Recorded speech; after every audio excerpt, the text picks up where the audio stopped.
रतीश, अब ये देखना होगा कि ये किस तरीके से काउंटिंग आगे बढ़ती है और काउंटिंग आगे बढ़ने के साथ साथ क्या तस्वीर बदलती है या फिर यही तस्वीर कायम रहेगी जो कि गोला की सीट पर जनता ने ईवीएम का बटन दबा करके जो भी निर्धारित किया है।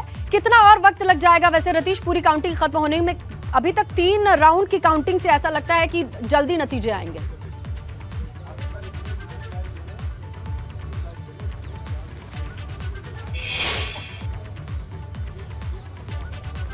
रतीश, आप तक आवाज पहुंच रही है मेरी?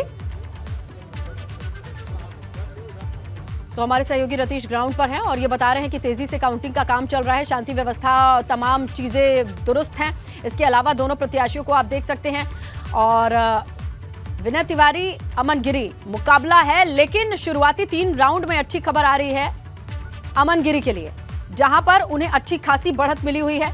लेकिन वो कहते हैं कि अभी उनकी निगाहें और भी राउंड्स पर है क्योंकि कुल 32 राउंड में काउंटिंग हो रही है।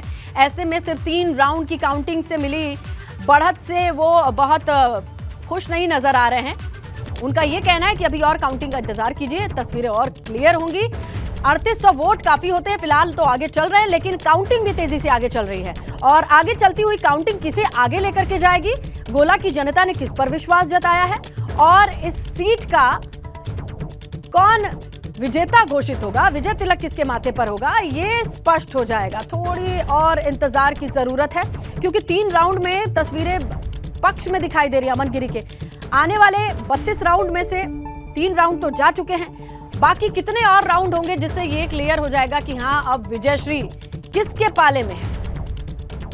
तो हमारी नजर लगातार बनी हुई है, हमारे सहयोगी रतीश ग्राउंड पर मौजूद है जहां उन्होंने डीएम से बातचीत की और कहना यह है कि सब कुछ सुचारू है, काउंटिंग का काम बहुत आराम से चल रहा है, स्मूथ चल रहा है, कोई भी व्यवधान नहीं है। आइए रुक करते हैं रतीश का। रतीश, कितना और वक्त लग जाएगा पूरी काउंटिंग खत्म होने के बाद नतीजों को साफ होने में? तो मुझे लगता है कि कुछ और राउंड के बाद भी पता चल सकता है अगर ऐसी ही बढ़त रही तो। देखिए, शुरुआती तौर पर देखा जाए तो राउंड्स काफ़ी तेज़ी से क्लियर किए जा रहे हैं। अमूमन इस तरीके से नहीं रिजल्ट आ पाते, लेकिन 3 राउंड बहुत तेज़ी में कंप्लीट कर लिए गए और 3800 वोटों से भारतीय जनता पार्टी के प्रत्याशी आगे हैं। चौथे राउंड की काउंटिंग हो रही है, उसका भी नतीजा कुछ देर बाद आ जाएगा। कुल 32 राउंड होने हैं। ये माना जा रहा है कि 3 से 4 घंटे के अंदर सब कुछ क्लियर हो जाएगा और गोला गोकर्णनाथ का सीट का अगला विधायक कौन होगा ये भी तय हो जाएगा। हालांकि जिस तरीके से लीड भारतीय जनता पार्टी के प्रत्याशी ले रहे हैं, उम्मीद वो जता रहे हैं भारतीय जनता पार्टी के प्रत्याशी अमन गिरी कि वो इस सीट पर जीतने जा रहे हैं। अपने पिता की विरासत को बढ़ाने के लिए विनय तिवारी भी अपने दावे कर रहे हैं। लेकिन भारतीय जनता पार्टी के पूरे प्रचार युद्ध को देखा जाए तो 35 मंत्री यहाँ पर पहुंचे थे।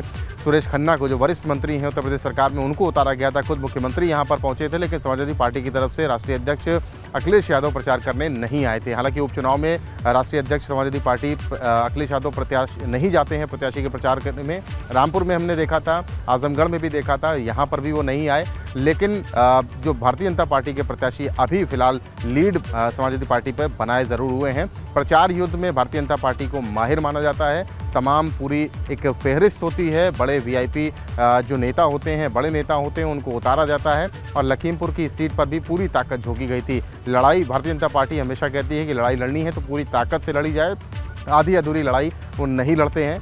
वैसे भी भारतीय जनता पार्टी प्रचार युद्ध के साथ साथ चुनाव के मोड में 365 दिन रहती है, 24 घंटे 7 दिन रहती है। और गोला गोकर्णनाथ की सीट में एक सीट पर उपचुनाव होना था, लेकिन 35 मंत्रियों को उतारा गया और मंत्रियों के साथ साथ मुख्यमंत्री भी यहाँ पर पहुँचे। तमाम लोग यहाँ पर आए और अपने प्रत्याशी को जीतने के लिए एक माहौल बनाया और माहौल के जो शुरुआत है, रुझान है, वो देखने को मिल रहे हैं। रुझान के साथ साथ अब चौथे राउंड की काउंटिंग खत्म हो रही है और उसके भी रुझान जल्दी से निकल के आएंगे कि कौन आगे हुआ, कौन पीछे हुआ। लेकिन ये माना जा रहा है कि 3 से 4 घंटे के अंदर ये स्पष्ट हो जाएगा कि यहाँ पर कौन जीत रहा है। लेकिन कांटे की लड़ाई है, ये कही सकती है अभी फिलहाल के लिए समाजवादी पार्टी और भारतीय जनता पार्टी के प्रत्याशियों में चल रही है। भारतीय जनता पार्टी के प्रत्याशी आगे लीड बनाने में सफल हुए हैं। अब चौथे राउंड के बाद क्या तस्वीर होगी, अब कुछ देर बाद हम अपने दर्शकों को बताएंगे।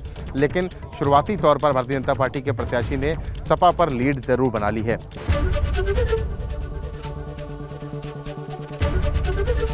एबीपी गंगा, खबर आपकी, जुबान आपकी।